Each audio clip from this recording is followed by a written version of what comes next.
first experience of romance and desire, it's so funny, it's absurd, to figure out how, for the first time, how you kiss, how does one kiss? How does it feel? We'll see you in court. Thank you. Have a nice day. Oh, hi, Mark. It's delicious. Oh my God! Having grown up in a pretty strict conservative school environment in India, I didn't go to a boarding school, but it was a school much like this.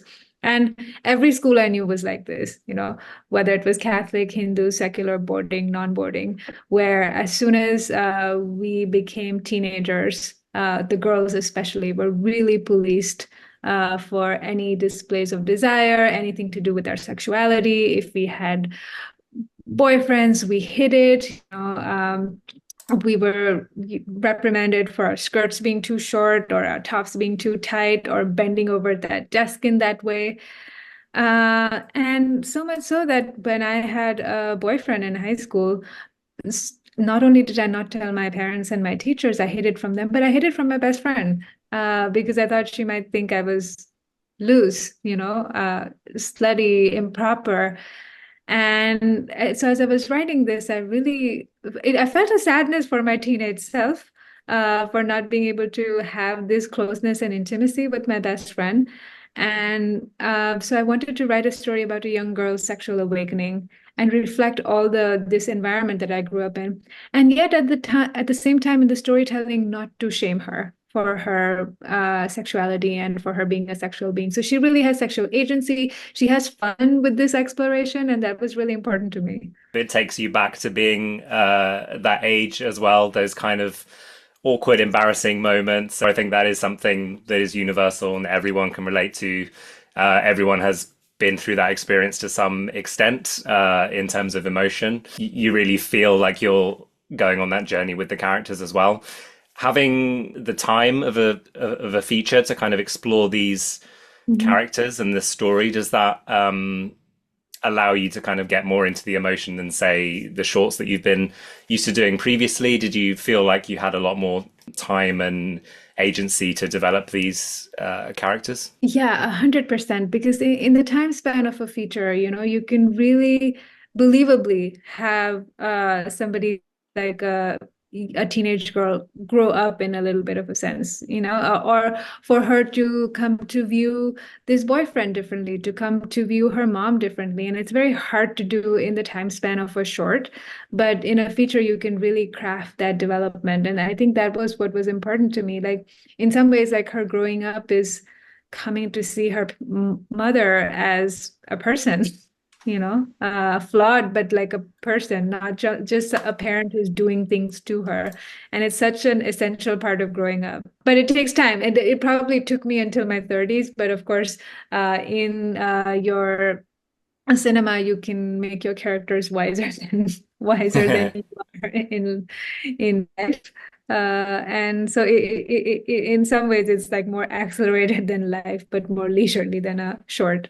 And you get to cut out the bits that you don't want to deal with as well. So unfortunately, can't do that in real life. But yeah, with the casting, obviously that was really key to getting those dynamics. And you're asking quite personal, emotional, intimate commitments from those actors and the characters that they play.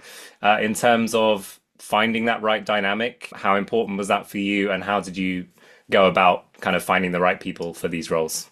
I think finding the right actors, basically that is a thing that we could not compromise on. And I was like, if we do not have the right actors, we do not have a film. Like we shouldn't make it. That is how I really felt. And of course, that's not how it is. Like you have a budget and you have a timeline and you have to find your actors in that time. And you know that they are out there. You just pray that you will find them on your timeline. Because I knew, at least for Mira and Shri, who are the two teenagers in the film, we probably weren't going to find them in the actors who had acted in Bollywood stuff or in series, who had some credits. I knew we probably had to do a wide open search. And we worked with this amazing casting director. His name is Dilip Shankar. He cast Monsoon Wedding, The Indian Part of Life of Pi, just these great, great films. And through his open calls, both Preeti and Keshav came. They saw a flyer or somebody told them about a film that was looking for actors, and they auditioned. And they were such standouts to me immediately. For her, she had this strength and this dignity and a kind of wisdom beyond her age, and yet at the same time, a kind of innocence, which I felt like is very 90s. The kids who are kids of now, who are used to their selfies and know what their good angles are, I think they actually carry themselves differently. They're so used to seeing themselves and being seen. It was just not an experience you had if you were a teenager in the 90s. So I feel like Preeti had this quality where she had a wisdom, but also an innocence. Uh, and for Keshav, who plays Shri, he has to tread such a fine line. He has to be charming enough to charm, to be man enough for the mom, boy enough for her, interesting to both of them. Yet at the same time, not like a bad boy where you're immediately like, you feel like she should stay away from him. Like you really want to go on this journey. You want to invest in this romance. You want it to work out. And so he has to also have a niceness. Somehow it was like a hard thing to, a hard, tightrope to walk. And he really had that quality. And I think he is probably very popular with his girlfriend's moms if they get to. And then, of course, I cannot forget Kaniko Shruti, who plays Anila, who is, to me, one of the finest actors from India. I knew of her work. I was a fan of her work. She was always on the list of actors that I wanted to reach out to. And as soon as she did her first audition, which is the first time she interviews this boyfriend when he comes home, there was no looking back for me, because she has this quality which I call like a live wire quality, where you do not know what she's going to do next. Is she going to snap? Is she going to smile? Is she going to get up and leave? And that quality, when I was watching her audition, it made me anxious. It made me, watch with this like physical feeling in my body. And I knew that's like what the mother needed to do. That's what the mother needed to be. And she's so remarkable. And she and Preeti, as soon as they auditioned together, they both felt, Kenny doesn't have kids, but she was like, I felt a motherly feeling towards her. And she had admired Kenny's work for a long time. So she was a little bit intimidated. I think they really connected. You definitely feel like you're watching real relationships unfold, and it doesn't feel like you're watching a film. It all feels very natural, and there are those long takes, and there are those moments that you let the dialogue breathe, and it feels like, it's with some films those moments could be cut or rushed. How important was it for you to kind of get those beats and those moments of realness and emotion, as opposed to making something very tightly edited? How was that kind of pacing important to you? For me, the thing that is essential is truthfulness. I'm looking for something that feels real. Like you said, I like it. It should have a quality of life, and that means several things. It means, one, that we do not simplify the complexity of the characters to, a person is doing X because of Y. No, the mom is here. She loves her daughter. She feels protective of her. She feels sad and envious, but she feels protective towards this boy whose parents seem to have abandoned him.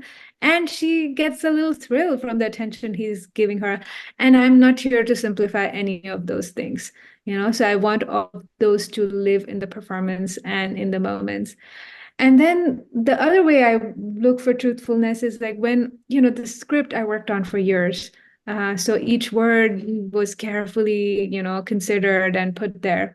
But when I come to set, I really want to turn it over to the actors. In some ways, the words in my script are not that important. It's so much is happening in the subtext. And if that subtext is communicated with different words, I don't care. Like, I want it to feel true. If somebody's angry and they laugh, that's fine, because that's what we do sometimes. You feel uncomfortable. You want to hide the fact that you're angry and laugh. So it's to kind of find that balance, where we all trust each other and we can play. It feels, like you said, truthful, but it also has those moments of humor and fun and kind of naivety about it. How important was that kind of playing with light and shade and having fun with the story as well? I mean, trying to, your first experience of romance and desire, it's so funny, it's absurd, to figure out how, for the first time, how you kiss, how does one kiss? How does it feel, how do you allow somebody to touch you? Just those things are so strange.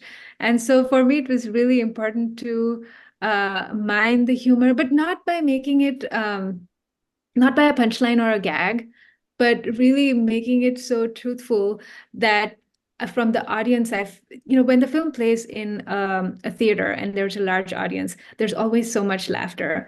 And it's laughter of recognition, people feel that, oh my God, I've been there.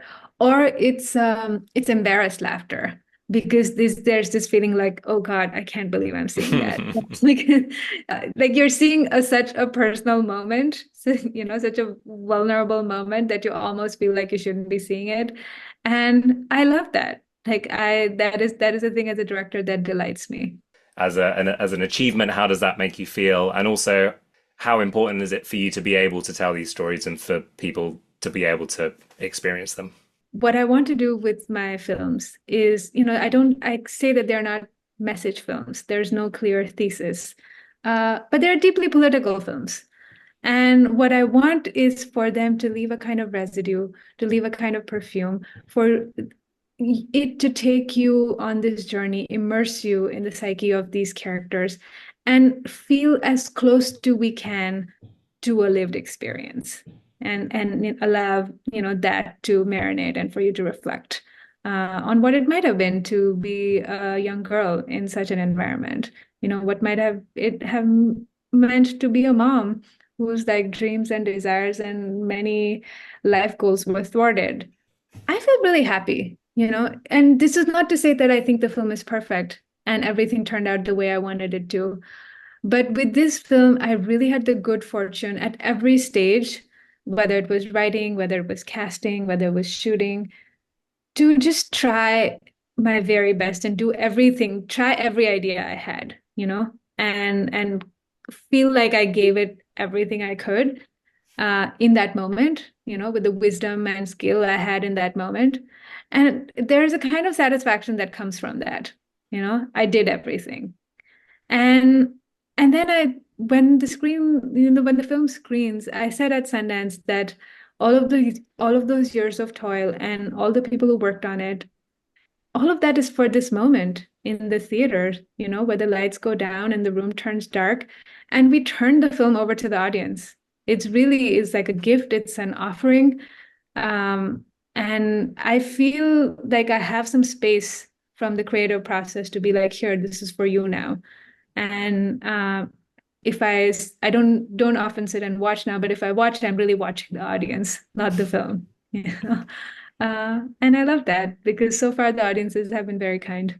Well, it's a huge achievement. It's a beautiful, tender and awkward and funny and sweet film. It's all those things, and I think UK audiences are going to love it when they're able to see it in cinemas. So I'm glad it's out there now for people to see. And yeah, huge congratulations and thank you so much for taking the time to talk to me about it. Thank you so much. It was such a pleasure.